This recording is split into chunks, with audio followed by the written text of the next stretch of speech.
എത്ര നേരം ഒരു വീടിൻ്റെ മുമ്പിൽ ഒന്ന് നോക്കിക്കൊണ്ടിരിക്കണം. ഒരു വോട്ട് ചോദിക്കാമെന്ന് പറഞ്ഞുകൊണ്ട് വല്ല ഫോണിൽ വിളിക്കേണ്ട കാര്യമല്ലേ ഉള്ളൂ. ഈ രാജ്യം വോട്ട് ചോദിക്കാൻ നടന്നുകൊണ്ടിരിക്കുകയാണ് ഒരാളെ ചുറ്റിക്കാനായിട്ട്.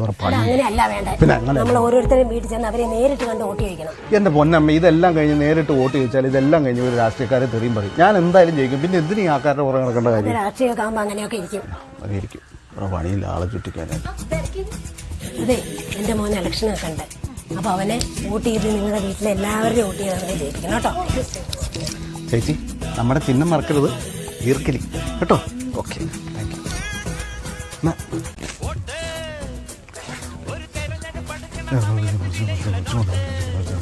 മോനെ, എൻ്റെ മോനെ ഇലക്ഷനൊക്കെ ഉണ്ട്.